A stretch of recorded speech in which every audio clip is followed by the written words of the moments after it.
Ia, malo. O lea kausaungi aku whaisei puki o le awa ia le ngā ngifo. Ia, pe a mo le puki mo le Christmas Eve. Ia, ai e pia le langunga i loko loko. O le wake ia awa whaase le muku ia le ia videos fo i o le nge kausa. ele i whaies whaamangu ia kua a o nei. Ia mo le pa ia mani mamalu o le atunu. Sa mawhai o ngā mai moa i ngā mai ia o videos fo i o la utenu i le ngā kausanga a kua.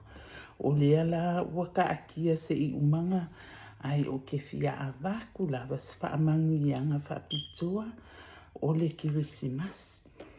Mo i lātou umalawa sa mawhai o ngā viu mai ia o videos. Ma mai moa inga ia ma like, ma ko mingi. E ianga ia o fans whapiko anga. Like o ke sila fia le misi o ngā like. Ia ma ko mingi mai. Ia o videos Peo ke lo pe fia pe le fia. O la vai fai ale le ngalu winga o le ko mingi mai. Ia mau ai fo isinga aka fo. Ia whawhetai lava, whawhetai mo le lango inga mai o le ngei fo i tina vai. Maanga fo i o lea fo i leo. Ma ia fo i mo ngā vivi. Manga kua fo i ele o au se media. Ia ma le si mea. Ia le vaenga le whai ki o mai. Whai mai e kaunga ngā o le ia awau ia i funga le ia i loa wha au ngā ia fui e pe i o ai manga kua le o vai kainingi ia wakau le manga o mia fui le alue unga wa se vanga ngā waka pe mai loa e YouTube ia le channel ia ngai loa lea ia e sa o e kaunga alu ia me ia o YouTube mai si ma platform uma. It's for everyone. Awala le whai kio. Le mawhainga o mai e whai mea ia mau ke whai. Awala whai kio. Whai alau o e mea a whai o le mele a le mau ke fia ai mā koe. E share koe express a koe mā koe langunga. Ma share koe ni mā koe ia situation. Ma ni me kukupu. Ia. Ka atia mai pia. Ale fia. On maka. Ia. Ai, o le kilisi masire ngei. Ka kou fia. Ia, ma saungi aku. Celebrate whaakasi le kilisi masi. Ai, awore, whai o yeisisi ke le o fia iai. Ia, wha umalo le kaimi ngei. Ai, alo fia. O ngei le Christmas Eve. Ia, kai au le askisimas. Mo le tele o mātou ni aku ngu pe o mākou i Australia. Ia, mangi usila. Ia, e pe on mafu anga e whai akua. Ai pe ai ele mele misi. O le ua whai. Ia, ngā ka aki ai le a whapenga. Ai misi, o le video muli ke e awa whaasele muku. O nganga i en mafu anga e se i mawha makala aku. Ia, e so ia wha maangalo mai ia le wha maangalo mai ia. Pe a whai e waiengi upu ia o a fo i wha makalanga e le ilongo maali e ia whaasua. Ia, e a fo ai o iatu. Ia, wha maangalo mai ia au ai mai se ai le aso ngi o le ko ia o se anga ia kako vai loa i le aso kirisimas. O memu i sa ngei e le mawhainga ngaro i kia o mai ai lo ula kiki. O aso le aso le ngei o le Christmas Eve. O ula kiki o la ngaro inga sa whai. Ma ua ma sia o kei sia o kuange man sia o uso le makua ia. O mako e kufa pulingi ia. Ko lua whare e maa sanginga ko lua ngofoanga e le misi pulingi i aso nge awala le puki o le fale o si o grandma. Ia, ma le fale o le whaiwhea, ma le fale, ma le maota o le awhiunga.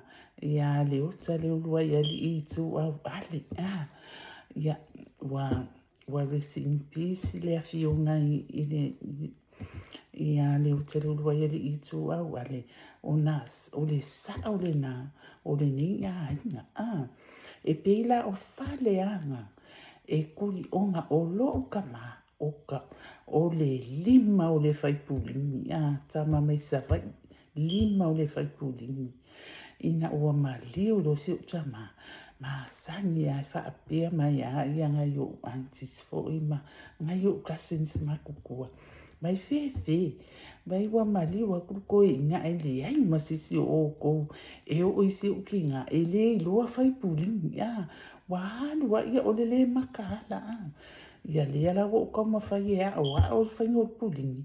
Ai o lea e misi a ke o le recipe e si o kama.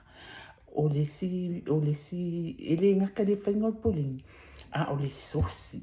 O le sosi e whai i le apa susu koko o fo i le wai le i ni apa ni whangu susu fo i e pungi o le apa susu koko.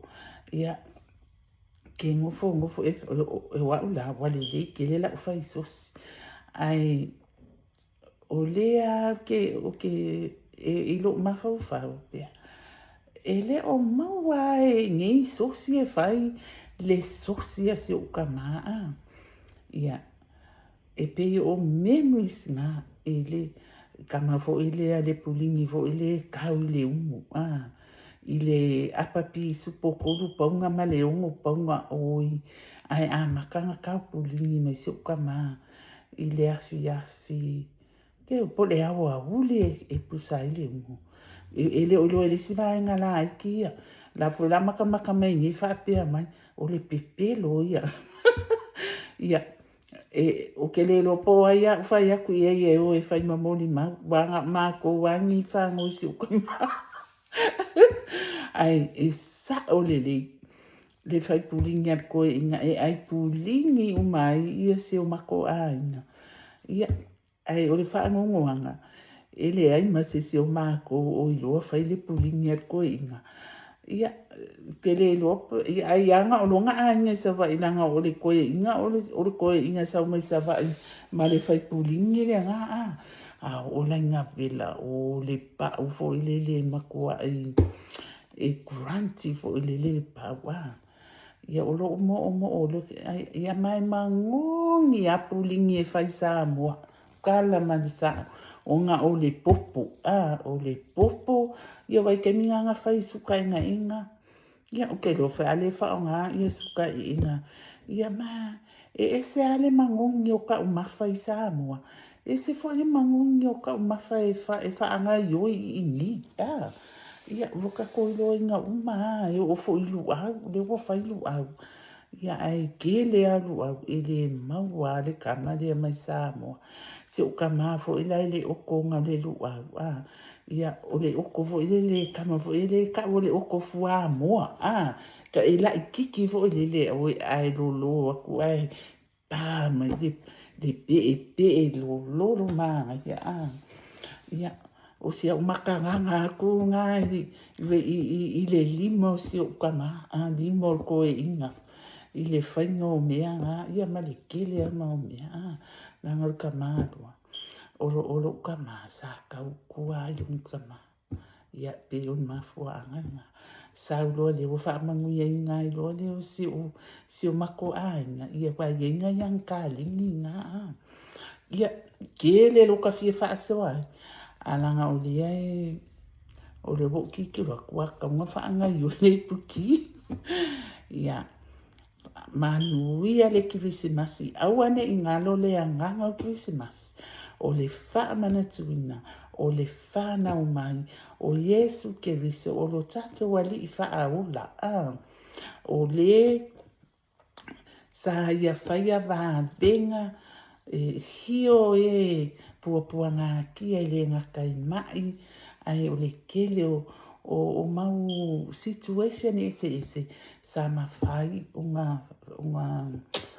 o o ngā whai ai vāwe ngā Yesu Keriso ia o ia foi la le e kakanga kako muli ai ianga whakaika inga o le a ango kongu ane ngā o le kilisi masi ia o le a lava le kau mafa o le ale mea ai o le a maua e lo wanga ia malo wanga kako fia o le a foi se mea alofa pe le ai foi se mea alofa ia o le ale mea sili ngai lo le ola male malos o le poko male aka mai o ua mawhai e whaakingoingo o ki whaakingoinga mea saka ko whianga iai i le ngei fia se furu lua maasinga se furu lua maasinga mo moli atu ua lo whaanga ma whaamanuianga i se o kako whainga malo i le awhionga i le li i pale mia lau susunga la auli o le mali e toa,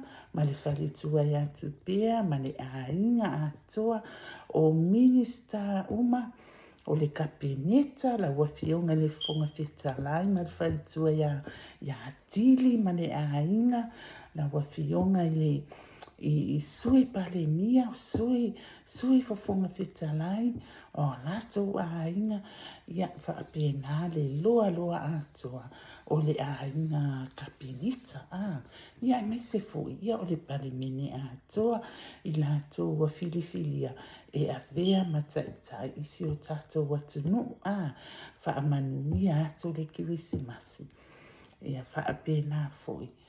I susunga whaawhiangainga, i sunga whaawhiangainga, i so se whatawhai tauranga, whale tua o tō aina, whaamanu atu, ia unei lea wha, ia o tō maua, ia se kirisimasi fia mane manuia, whaamanu atu i ta ma tina matitua, i so se no fuanga, i so se fata, i so se alala fanga, sorry, ia, i so se no fuanga, i tono ainga, o no fuanga o e matitua, o tono fane mai, ia whaamanu atu o tō uma, o whea ngai ma whatianga o le tino, ia ainga o woma i masani male, ma malu o si o tata watinu, whaamanui atu le kirisimasi,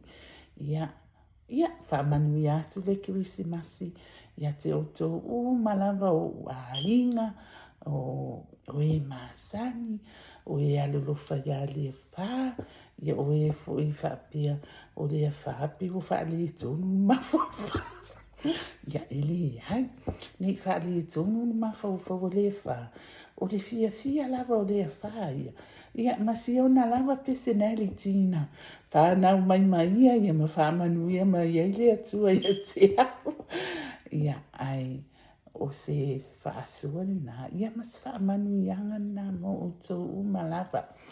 Ia o le lau sa mia e whaile pai, le pai apa fo ilea. Ia le ke le lo uli ma le whainga o le pai. E paulanga mea i le leilo ta mai le whainga o le pulingi. Ai le leilo na fine le whainga o le pai. Ia ai se kaini ia whai fo ilea whaanga yo iako. Ia ma waku fo ilea le recipe. Pe a ko manga awai ia wa ke lo ngai ke le ale au fai pai fo. Ia o se whaamanuianga na ia ma se upo fo ina ma se na tala mai a le wha. Manuia lava le kirisimasi. Ka koe whi loa i fo i kae au e le male le alu waku o videos ia le wha o kua fia le loto le wha o le watu vai mai le Christmas Eve. Toia o ni nai tu la. Ia tato au lia lo le kirisimasi. Ia, so fa so i fua.